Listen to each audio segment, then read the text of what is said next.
Hello दोस्तों, कैसे हैं आप लोग। तो आइए आज के क्लास में हम लोग बात करने वाले हैं डच कंपनी के आगमन के बारे में बात करेंगे। डच कंपनी, लेकिन डच कंपनी से पहले भी तो कोई ऐसी कंपनी होगी जो भारत में आई होगी। भारत में इससे पहले जो कंपनी आई थी उसे हम कहते हैं पुर्तगीज कंपनी या पुर्तगाली कंपनी कहते हैं। पुर्तगाली कंपनी जब इंडिया में आती है तो पुर्तगाली कंपनी इंडिया में क्यों आई होगी। जिस चीज को लेकर के पुर्तगाली कंपनी ने इंडिया की खोज की, उसी चीज को ध्यान में रख करके आने वाले टाइम में डच कंपनी, फ्रेंच कंपनी, इसके साथ साथ अंग्रेज कंपनी, डेंस कंपनी, ऐसे कई सारी कंपनियां इंडिया की ओर आती है। मकसद क्या था? केवल और केवल व्यापार करना था।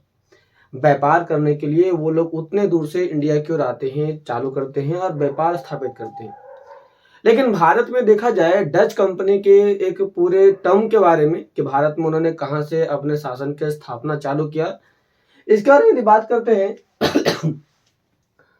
तो बस बात यह आता है कि 1605 ईस्वी में डच कंपनी का भारत में जब आगमन होता है तो 1605 ईस्वी में इसने मसुल्लीपट्टनम में भारत का पहला व्यापारिक केंद्र स्थापित किया। लेकिन क्या आप जानते हैं इससे पहले की बात और कि डच कंपनी इंडिया में आने से पहले वह कहाँ गई थी? तो वो सुमात्रा गई थी। सुमात्रा, आपको पता होना चाहिए कि इंडिया का ये जो एरिया है जावा, सुमात्रा, तो यहाँ पर कई सारे छोटे छोटे आइलैंड हैं जिसे हम कहते हैं जिसे हम कहते हैं साउथ ईस्ट एशिया का कंट्री कहते हैं।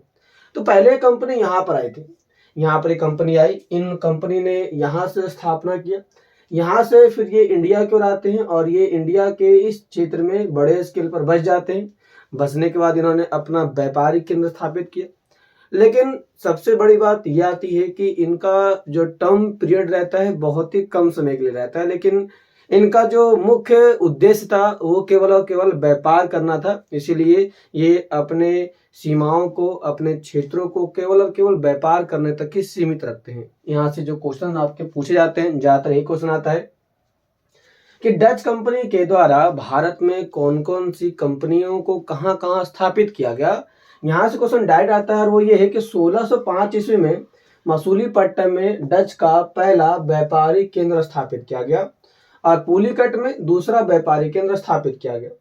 पुलिकट में ही जब दूसरा व्यापारिक केंद्र स्थापित किया गया तो वहीं से इन लोगों ने कई सारे काम करने चालू कर दिए, जिसमें से दो प्रमुख है और वो है स्वर्ण सिक्कों का ढालना। तो उन्होंने यहीं से सोने के सिक्कों को ढालना चालू किया और प्रचलन में लाने का काम कर दिया। इसके साथ ये समस्त गतिविधियों का केंद्र बन चुका था। मतलब कि डच कंपनी के द्वारा जो भी लेन देन होगा, वहाँ के आसपास के प्रशासनिक काम होंगे, दूसरे के साथ अपने संबंधों को बढ़ावा देने का काम होगा, ऐसे कई सारे जो काम होते हैं उनकी शुरुआत वह पुलिकट से ही करना चालू कर देते हैं। यहाँ पर काम करने वाले ज्यादातर लोग जो पहले काम किया करते थे उन लोगों को काम के बदले में पहली बार वेतन, तनख्वाह देने का जो काम चालू किया गया वह डच कंपनी के द्वारा ही किया गया और इन्होंने अपने काम करने वाले वर्कर्स को वेतन देने का काम पहली बार चालू किया गया था। वेतन देना काम, रीजन क्या था? क्योंकि इन लोगों ने स्वर्ण के सिक्के को ढालना चालू कर दिया था, सोने के सिक्के को ढालना चालू कर दिया था और इसके माध्यम से लेन देन करने के लिए सोने का सिक्के का इस्तेमाल किया करते थे बड़े स्केल पर। इसी के साथ देखा जाए तो डच कंपनी का जो अंत होता है वह 1759 में इनका अंत हो जाता है। ऐसा क्यों? ऐसा इसलिए क्योंकि बेदरा में इनका युद्ध होता है अंग्रेजों के साथ और डच के बीच में, और जैसे ये युद्ध होता है वैसे ही भारत के अंदर डच कंपनी का जो प्रभाव होता है वो कम हो जाता है। मतलब कि एक सीमित एरिया में ही रह जाता है, जिसके बाद भारत के अंदर अंग्रेजी कंपनी का स्थापना बड़े स्केल पर देखने को मिल जाता है। भारत में देखा जाए अंग्रेजी कंपनी के बारे में तो अंग्रेजी कंपनी का भारत में जो स्थापना होता है वह 1600 ईस्वी के अंदर ईस्ट इंडिया कंपनी के द्वारा किया जाता है। लेकिन ईस्ट इंडिया कंपनी को भारत के अंदर कंपनी को इस्टेब्लिश करने के लिए इन्हें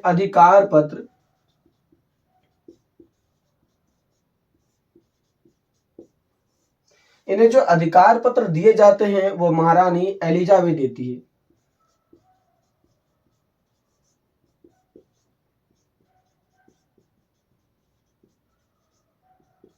वो महारानी एलिजाबेथ इन्हें अधिकार पत्र देती है और देने के बाद इसमें 217 साझेदार, जिसे हम कहते हैं शेयर धारक कहते हैं। जैसे कि हमने कहा ना कि भाई देख, मैं अपनी कंपनी खोल रहा हूँ, तो कंपनी खोलने के लिए मेरे पास आइडियाज है बट पैसे नहीं, तो सभी लोग मिलकर पैसे जमा करते हैं, कंपनी खोलते हैं। ठीक उसी प्रकार से ईस्ट इंडिया कंपनी जो थी, यह एक प्राइवेट कंपनी थी जो लोगों के ग्रुप के द्वारा चलाई जाती थी। इस कंपनी के अंदर 217 साझेदार थे और इस कंपनी का जो पहला गवर्नर था, उसका नाम था थॉमस स्मिथ था। इसी के साथ इनका भारत में अपना दबदबा चालू होता है।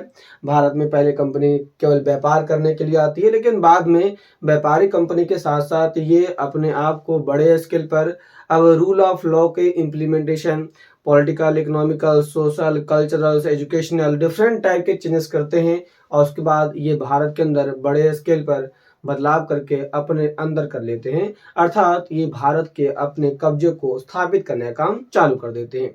इस प्रकार से हमने देखा कि डच कंपनी कैसे आई, कैसे खत्म हुई और फिर अंग्रेजी कंपनी का उदय कैसे होता है, किस प्रकार से होता है, हमने इसके बारे में बात की।